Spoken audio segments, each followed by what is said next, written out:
नमस्कार दर्शकों, मैं हूं भूपेश कालरा। नमस्कार दर्शकों, मैं हूं अभिषेक शर्मा। और आज हम दोनों किसी खास शख्सियत से आपको रूबरू कराने वाले हैं। दर्शकों, आप जानते तो हैं ही, कुछ ना कुछ खास शख्सियतों से रूबरू कराते रहते हैं और यही पहचान है प्रातः दर्पण न्यूज़ की। पर आज मेरे तो जहन में एक सवाल आ रहा है और लाजमी है कि आपके भी जहन में यानी कि मन में एक सवाल आ रहा होगा। क्यों अभिषेक भाई? बिल्कुल, मेरे भी जहन में एक बहुत बड़ा सवाल है कि कौन है शिल्पी। जी बिल्कुल, कौन है शिल्पी वार्ष्णेय? क्या एक बहन, एक बेटी, उद्यमी, इवेंट मैनेजमेंट जो करने वाली एक महिला, या फिर किसी एनजीओ की प्रेसिडेंट? कौन है शिल्पी वार्ष्णेय? इस सवालों का जवाब मैं तो नहीं दूंगा। आज हमारे साथ स्टूडियो में शिल्पी वार्ष्णेय खुद मौजूद हैं। आपका बहुत बहुत स्वागत है मैम। नमस्कार। नमस्कार शिल्पी जी, आज आप हमारे स्टूडियो में आई। प्रातः दर्पण के बहुत से सवाल आपको जानते तो सब लोग हैं, पूरा आगरा जानता है। और आप एक बहुत बड़े घराने से आती हैं, चंचल सुपारी की आप बहू हैं। वो ब्रांड आपके साथ जुड़ा हुआ है, साथ साथ आप एनजीओ भी संभालती हैं, बहुत सारे काम करती हैं। तो ओवरऑल आप एक कहना चाहिए कि अतिशयोक्ति नहीं है, master of all trades, jack of all trades.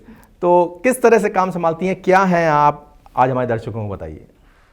ये बहुत बड़ा सवाल नहीं है कि मतलब शिल्पी वार्ष्णेय क्या है। दूसरी महिलाओं की तरह मैं भी सबसे पहले एक बेटी हूँ, एक बहू हूँ, बहन हूँ, पत्नी हूँ और एक माँ हूँ। तो उस सब के बाद अगर देखा जाए तो शिल्पी वार्ष्णेय एक उद्यमी भी हैं, शिल्पी वार्ष्णेय इवेंट ऑर्गेनाइज़र भी हैं, शिल्पी वार्ष्णेय स्कूल की प्रिंसिपल भी हैं और शिल्पी वार्ष्णेय एनजीओ भी रन करती हैं। इतने सारे कार्य आप संभालती हैं, तो अभिषेक मेरे तो कहीं ना कहीं जहन में आ रहा है कि क्या मतलब ऐसे कौन सा ऐसा टॉनिक है, इतनी एनर्जी है, इतनी कहाँ से आती है और कितना कार्य संभालती हैं? तो शिल्पी जी, बहुत सारे आप कार्य करती हैं, कार्य क्षेत्र से जुड़ी हुई हैं, तो कहीं ना कहीं ये लगता ही है कि इतनी एनर्जी कहाँ से आती है और इतना सारे कार्य आप कैसे करती हैं? क्यों अभिषेक, मेरे दिमाग में ये तो सवाल है और निश्चित तौर पर तुम्हारे दिमाग में भी होगा। क्या टॉनिक है आपके पास जो आप एक साथ इतना सारा काम कर सकते हैं? ऐसा कोई टॉनिक नहीं है मेरे पास। ये बस सभी का प्यार है, सभी का सपोर्ट है जो मुझे हमेशा मिलता है। भले ही मैं स्कूल की बात करूं या इवेंट की बात करूं या मैं किसी भी अपने वर्क की बात करूं, तो हर चीज़ में मुझे लोगों का जो प्यार मिला है, स्पेशली मेरे इवेंट्स में जो मुझे लोगों का प्यार मिला है, उसकी वजह से मैं सारी चीज़ें कर पाती हूँ। नहीं, इवेंट्स की बात पे भी हम शिल्पी जी आएंगे, लेकिन सबसे पहले अगर हम बात करें कि आप एक महिला हैं, एक बहू हैं, एक बहन हैं, एक बेटी हैं, साथ साथ आप एनजीओ भी रन करती हैं, तो किस तरह, क्या है वो एनजीओ, किस तरह का वो कार्य करता है? अगर मैं अपनी एनजीओ की बात करूं तो रोशनी संस्था नाम से हमारी एनजीओ है, जिसके अंतर्गत हमने 14 गरीब कन्याओं की शादी करी है। और इसके अंतर्गत हमने मेडिकल कैंप्स भी लगाए हैं, फ्री मेडिकल कैंप्स लगाए हैं, ब्लड डोनेशन कैंप्स लगाए हैं। कुछ ज़रूरतमंद महिलाओं को हमने सिलाई मशीन भी डोनेट की है। तो सभी चीज़ें हम अपनी एनजीओ के अंतर्गत करते रहते हैं, जिससे हम महिलाओं को बेसिकली सपोर्ट कर सकें और लोगों को बेस्ट हम पॉसिबल उनकी मेहनत, उनको जो भी हम मतलब उनको कर सकते हैं प्रोवाइड, वो एक प्लेटफॉर्म उनको देना चाहते हैं, तो वो उनको सपोर्ट करते हैं। शिल्पी जी, ये बहुत एक मानसिकता होती है कि जब तक कहते हैं कि एक सफल व्यक्ति के पीछे एक महिला का हाथ होता है, तो कहीं ना कहीं मैं ये पूछूंगा, जब आप एनजीओ रन कर रही हैं तो आप एक सफल महिला हैं, तो कहीं ना कहीं पीछे आपके परिवार का भी हाथ होगा। बिल्कुल, क्योंकि अगर कोई भी महिला, मुझे लगता है महिला या कोई भी पुरुष, अगर कोई भी किसी भी फील्ड में सक्सेसफुल है, हर पुरुष के पीछे महिला होती है और महिला के पीछे भी कोई ना कोई ज़रूर होता है। तो मेरे पीछे मेरे हस्बैंड हैं, जिनका मुझे हमेशा पूरा सपोर्ट रहता है और इसी वजह से शायद मैं सारी चीज़ें कर पाती हूँ। तो शिल्पी जी कह सकते हैं कि एक काबिल महिला के पीछे एक काबिल पति साथ में है। बिल्कुल बिल्कुल साथ है। ठीक है, जैसा कि आपने बताया आप एक उद्यमी हैं, आप एक एनजीओ रन करती हैं, तो फिर आपको इवेंट इंडस्ट्री में आना आपका कैसे हुआ?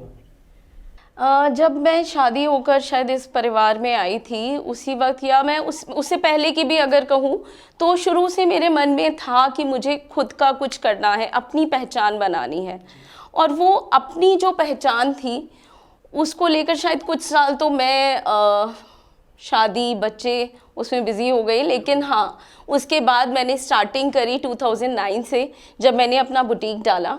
एंड एक छोटे से बुटीक से मैंने ये शुरुआत करी। 2018 तक मैंने अपना बुटीक रन किया, अराउंड 9 इयर्स।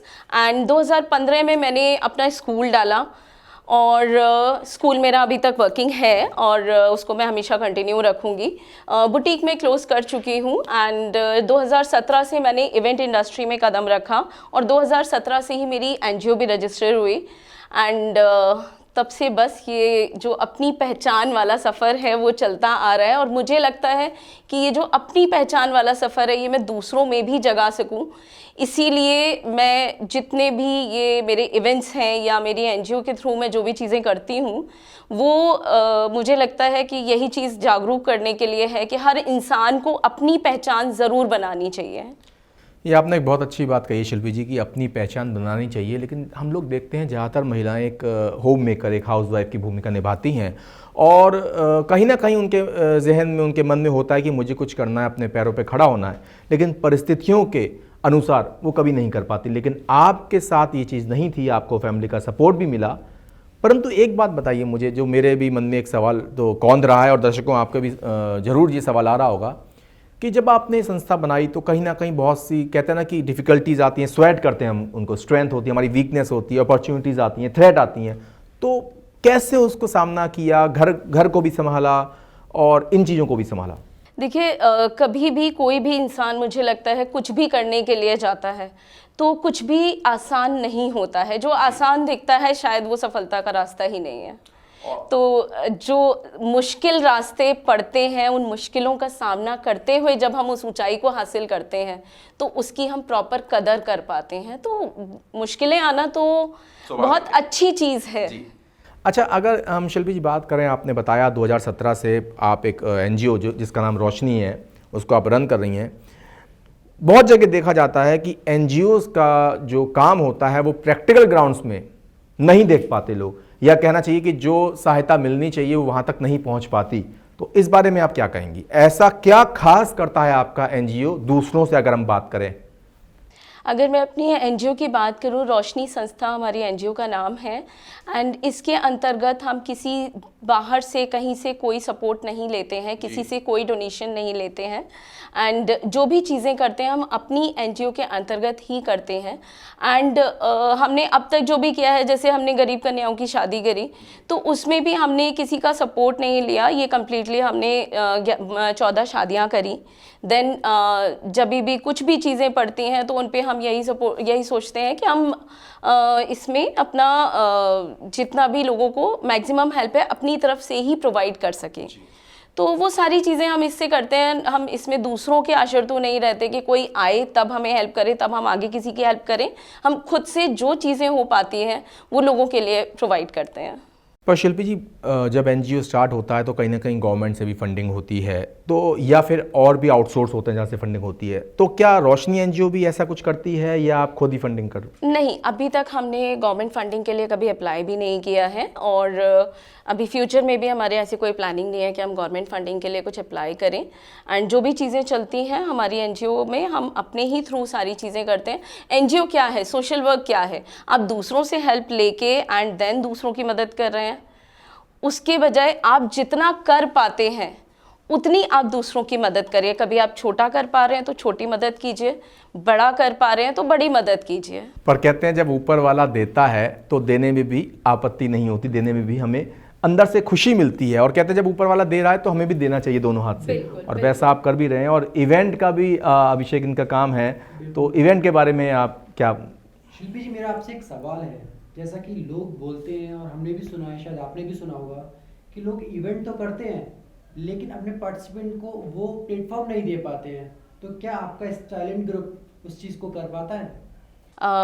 बिल्कुल। अगर मैं कहूँगी कि पिछले 4 साल से हम जो इवेंट्स करते आ रहे हैं उसमें जितने भी पार्टिसिपेंट्स हमारे साथ जुड़े हैं वो मैक्सिमम कुछ ना कुछ कर ही रहे हैं। हम अपनी विनर्स को बॉलीवुड मूवी में चांस देते हैं और पिछले 2 साल से ये चीज़ें हमारी रेगुलर हो रही हैं कि हमारी जो पार्टिसिपेंट्स हैं वो काम कर रहे हैं। हमारी जो 2018 की विनर थी, फर्स्ट रनर अप, उन्होंने स्काई इज पिंक में प्रियंका चोपड़ा के साथ काम किया है।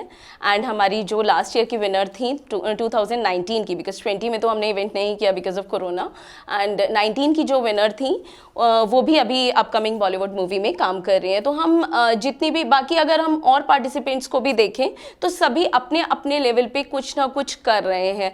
उतनी हम उनको शायद ग्रूमिंग देते हैं या उनको मोटिवेट करते हैं कि आगे वो कुछ कर पाएँ। और हमें बहुत खुशी मिलती है जब हमारी पार्टिसिपेंट्स आगे किसी प्लेटफॉर्म पे जाके और कुछ करती हैं, तो हमारी शायद कंपनी का भी नाम रोशन होता है। बिल्कुल शिल्पी जी, आपने सही बात बोली। मैंने भी आपके साथ कई बार आपके ऑडिशंस में हिस्सा लिया है और मैंने भी देखा है कि आप नेशनल लेवल पर ही काम करते हैं। आगे आप अभी कोई इवेंट प्लान कर रहे हैं? जी, अभी हम आगे अपना एक फैशन रनवे लेकर आ रहे हैं एंड ये फैशन रनवे में हमारा फैशन डिज़ाइनर्स का कंपटीशन है, इसमें मेकअप आर्टिस्ट का कंपटीशन है, मेल एंड फीमेल मॉडल्स का कंपटीशन है। तो ये अपने आप में एक डिफरेंट प्लेटफॉर्म है। इसमें जो ऑडियंस भी होगी वो ऑडियंस होगी जो एक्चुअली इनकी क्लाइंटेज है। हम ऐसा फैशन शो नहीं कर रहे कि बस लोग आए वॉक करें, डिज़ाइनर्स को भी उसमें काम नहीं मिला, मेकअप आर्टिस्ट को भी आगे काम नहीं मिला, ऐसा नहीं है। इसमें अगर डिज़ाइनर्स पार्टिसिपेट कर रहे हैं या मेकअप आर्टिस्ट पार्टिसिपेट कर रहे हैं या जो भी मॉडल्स आ रहे हैं, उनको आगे हम वो ऑडियंस दे रहे हैं वहाँ पर जो एक्चुअल उनकी क्लाइंटेज बनेगी, जिससे कि उनको आगे काम भी मिले। लाइक हमारे प्रीवियस डिज़ाइनर्स को भी अगर हम लेते हैं तो उनको हमारे शो से काफ़ी बेनिफिट हुए हैं, उनकी क्लाइंटेज बढ़ी है एंड काफ़ी सारे उनके ड्रेसेस सेल हुए हैं वहाँ से। हमारे मेकअप आर्टिस्ट को भी काफ़ी क्लाइंटेज मिला है। तो हमारा यही मोटिव रहता है कि हम हमेशा जो हमारे पार्टिसिपेंट्स आ रहे हैं उनको एक अच्छा प्लेटफॉर्म दे सकें। शिल्पी जी, जैसे आपने बात बताई, बहुत अच्छी बात है। पहले तो मैं आपको कॉन्ग्रेचुलेट करूंगा, आप अपने पार्टिसिपेंट्स को इस लेवल पे लेके जाते हैं। क्या आपको कहीं ना कहीं नहीं लगता कि आगरा में प्रतिभाओं की कोई कमी नहीं है लेकिन उनको मंच नहीं मिलता? पहला प्रश्न। बिल्कुल सही बात। और दूसरा प्रश्न मेरा ये है, जब आप ये कराते हैं, आपने बताया क्लाइंट्स को बहुत सारे फ़ायदे होते हैं, तो कहीं ना कहीं मॉनेटरी टर्म्स में उस संस्था को भी फ़ायदा तो होता ही होगा और इसलिए वो इस तरह से और प्रोग्राम्स करवाती है। तो क्या कहेंगे आप? मुझे बाकी इवेंट्स का तो नहीं पता, लेकिन जो लोग मेरे साथ इवेंट्स में जुड़े हुए हैं उन सभी को ये पता है कि मेरे इवेंट से आज तक मैंने कोई मॉनेटरी बेनिफिट नहीं किया है। एंड हाँ, मुझे पहचान ज़रूर मिली है, जो मेरा मोटिव था कि मुझे एक पहचान मिले। और शायद मैं अगर जिस दिन मैं मॉनेटरी टर्म में इससे कमाने लगूंगी उस दिन मैं मुझे नहीं लगता कि वो क्वालिटी दे पाऊंगी, फिर मैं वो क्वालिटी में कहीं ना कहीं खींचना चालू कर दूंगी। बट अभी क्योंकि मैं उससे कुछ भी कमाने की नहीं सोचती हूँ, इसलिए मैं उसमें बेस्ट लगा पाती हूँ। इसीलिए शायद आपका नाम अलग है, आपका मुकाम अलग है, क्योंकि आप जो मॉनेटरी टर्म्स लोगों को फायदा हो, ना कि आपको। दूसरी बात मैंने आपसे पूछी है कि प्रतिभा का, जो आगरा में प्रतिभाएं हैं, आपको क्या लगता है कि उनको मंच इतना अच्छा नहीं मिल पा रहा, या फिर जो प्रतिभाओं को मंच मिल जाता है आप उनको कैसे कैरी ऑन करते हैं आगे? जैसे अगर हमारे कोई भी प्रतिभाओं को जो मंच मिलता है और जिनको नहीं भी मिलता है, सबसे पहले तो हम अपनी विनर्स को अपने ही शो में एज अ जूरी, जैसे जो लास्ट ईयर के विनर हैं उनको हम जूरी बनने का मौका देते हैं। उनको हम जहाँ भी हमें हमारे थ्रू अगर कहीं कोई as a chief guest, as a like कहीं भी एज अ गेस्ट इनवाइटेड होते हैं, तो हम उनको आगे बढ़ाते हैं कि उनको as a chief guest, as a jury जाने का मौका मिले। तो हर वक्त टैलेंट ग्रुप अपने पार्टिसिपेंट्स के साथ तैयार खड़े हैं। और भी दर्शकों, बहुत सारे सवाल हैं और आज हमारे साथ हैं शिल्पी वैष्णव, आपको बताएंगे और भी बहुत सारी बातें। तो अब वक्त हो गया एक ब्रेक का।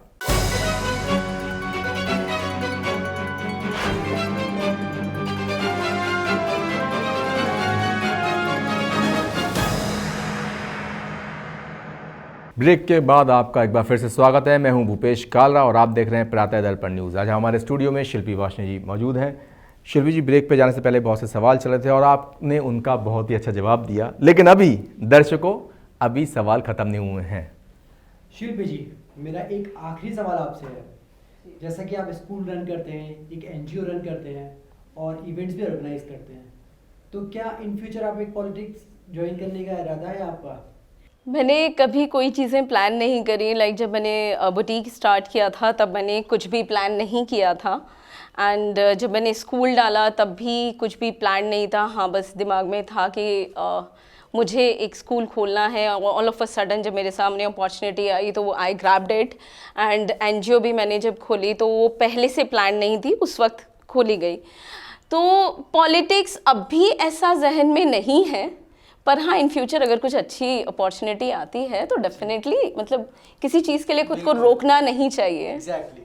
तो दर्शकों, ये तो रही बात हमारे पहले राउंड की। अब एक बेहद अहम राउंड आपके सामने है। अब हम शुरू कर रहे हैं एक रैपिड फायर राउंड विद शिल्पी वाशने। जी हाँ, रैपिड फायर राउंड विद शिल्पी वाशने। और ये ऐसा राउंड है जिसमें आपको जल्द से जल्द उत्तर देने, और दर्शकों आपको भी बहुत मजा आएगा। आइए शुरुआत करते हैं। सबसे पहला सवाल, आपने जो इतनी सफलता हासिल करी उसके पीछे योगदान आप किसका मानती हैं, अपने पति का या अपने सास का? सबसे डिफिकल्ट क्वेश्चन सबसे पहले, एंड इसमें मेरे पूरी फैमिली का योगदान है, चाहे मेरी ससुराल हो या मेरा मायका हो। That is a very diplomatic answer, but we want, मतलब हमें चाहिए एक आंसर, करेक्ट एक आंसर। सबसे पहले हस्बैंड, बिकॉज अगर हस्बैंड सपोर्ट नहीं करे तो सास भी सपोर्ट नहीं करेंगी। बहुत अच्छी बात। अभिषेक? मेरा सवाल है, who is your admire first? Admire तो मैं सिर्फ अपनी मम्मी को करती हूँ, बिकॉज उन्होंने मुझे जो शायद आज तक सिखाया है उसी के दम पे मैं आज जो कुछ भी कर रही हूँ उन्हीं की सीख की वजह से कर रही हूँ। सवाल, समाज सेवा या पॉलिटिक्स? एक। समाज सेवा। अभिषेक? कौन सा काम ज्यादा मुश्किल है, लॉन्ड्री या डिशेस? दोनों ही मुश्किल है, मैं दोनों में से कुछ नहीं करती। पर आंसर अभी भी नहीं आया। नहीं, मैं ना लॉन्ड्री करती हूँ ना मैं डिशेस करती हूँ। I love my hands. Okay, अगर हम आपको एक नंबर दें तो सबसे पहले आप किसे कहेंगे? आप अगर जाते हैं इवेंट्स में या आप वापस जाते हैं एक हाउसवाइफ बन के? Always events. मैं हाउसवाइफ बन के, शायद हाउसवाइफ बनना अपने आप में, मैं ये नहीं कह रही कि वो डिफ़िकल्ट नहीं है, वो अपने आप में बहुत बड़ा जॉब है, बट मैं सिर्फ घर पे नहीं रह सकती। मैं साथ के साथ, जैसे मैंने अपनी पहचान के लिए ये सब शुरू किया है तो मैं उसको कभी नहीं छोड़ सकती। Obviously events. Abhishek? Online shopping या store shopping? Online, so comfortable. ये सबसे दर्शकों एक ऐसी बात है, आप किसी भी महिला को बिठा दीजिए वो ऑनलाइन ही कहेंगी, और हम जैसे लोग ये सोचेंगे कि शॉपिंग का शब्द आना ही नहीं चाहिए। आप 2022 में किसे देखती हैं एज पॉलिटिशियन? जी बिल्कुल। मोदी जी। नहीं, लेकिन मोदी जी तो हमारे देश में हैं। अगर हम प्रदेश की बात करें तो 2022 में आप किस पार्टी को देखती हैं? BJP obviously. फैमिली या फ्रेंड्स? बोथ। दोनों के बिना मैं नहीं रह सकती। मुझे फैमिली भी चाहिए, मुझे फ्रेंड्स भी चाहिए। इसमें प्लीज मुझे एक चूज करने को मत बोलिएगा। एक तो कीजिएगा। नहीं, ये एक ऐसी चीज़ है, लाइक मुझे फैमिली भी ज़रूर चाहिए, मुझे फ्रेंड्स भी ज़रूर चाहिए। जैसा कि आप मुझे पर्सनली जानते हैं, मैं दोनों के बिना नहीं रह सकती हूँ। एक डिप्लोमेटिक आंसर है, रैपिड फायर में तो आपको एक ही आंसर करना पड़ता है। बट ये एक ऐसी चीज़ है, फ्रेंड्स और फैमिली, जो दोनों, अगर मेरे दोनों में से एक की भी अगर कमी हो जाए तो शायद मैं नहीं रह सकती। That's a perfect one, very good. कई बार रैपिड फायर में दर्शकों ऐसा होता है कि हमें जवाब एक चाहिए होता है, लेकिन ये एक ऐसा जवाब है जिसके लिए हम सब कहेंगे कि हमें परिवार की भी जरूरत होती है और हमें दोस्तों की, क्योंकि दोस्त भी बैकबोन का साथ लेते हैं। फटाफट बताइए, 2 व्हीलर या 4 व्हीलर, किससे जाना पसंद करती हैं आगरा में? आगरा में 4 व्हीलर, ऑलवेज 4 व्हीलर। मुझे 2 व्हीलर चलाना नहीं आता है। कहने का मतलब है कि आगरा की सड़कें बिल्कुल सही हैं, आगरा स्मार्ट सिटी में है। आगरा की सड़कें अगर मैं बाकी शहरों से देखूं तो बहुत अच्छी हैं। कुछ कुछ जगह आजकल थोड़ी सी प्रॉब्लम आ गई है, अदरवाइज मैं किसी पार्टी को सपोर्ट नहीं करती हूं, बट मुझे सड़कें पसंद है आगरा की। आईफोन या एंड्रॉइड? आईफोन। जब से आईफोन आया मैंने सिर्फ आईफोन यूज किया है। तो दर्शकों और भी बहुत सारे सवाल है, लेकिन अब मुझे लग रहा है कि एक गाना गुनगुनाना चाहिए, क्योंकि आज कुछ खास है। और खास क्या है अभिषेक? बार बार दिन ये आए, बार बार दिन ये आए, तुम जियो हजारों साल, साल के दिन हो 50,000। Happy birthday to you, happy birthday to you, happy birthday to Shilpi ji, happy birthday. दर्शकों आपको बता दूं, आज हमारे साथ जो हमारी गेस्ट हैं शिल्पी वाशने, आज उनका जन्मदिन भी है, इसलिए आज आपको ये गाना भी सुनने का सौभाग्य प्राप्त हुआ, और सौभाग्य हमें भी प्राप्त हुआ कि आज आप हमारे स्टूडियो आए और अपने जन्मदिन के दिन आए। तो दर्शकों को एक छोटी सी आप एक मैसेज देना चाहें, क्योंकि आज आपका जन्मदिन भी है और बहुत सारे आप समाज सेवी भी हैं और आपका एक इवेंट भी आने वाला है, तो एक छोटा सा मैसेज।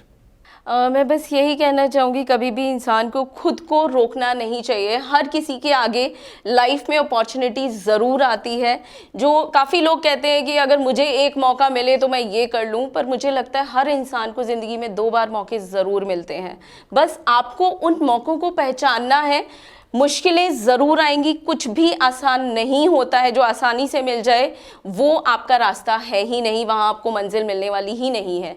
तो मुश्किलें आएंगी, मुश्किलों का सामना कीजिए और उस अपॉर्चुनिटी को पहचानिए, और मुझे लगता है सफलता सबको मिलती है। गिरते तो घुड़सवार ही हैं मैदान जंग में। बहुत अच्छी बात कही कि गिव अप नहीं करना चाहिए, नेवर गिव अप। यही एक छोटा सा मैसेज है, लेकिन ये मैसेज अपने आप में बहुत बड़ा मैसेज है दर्शकों।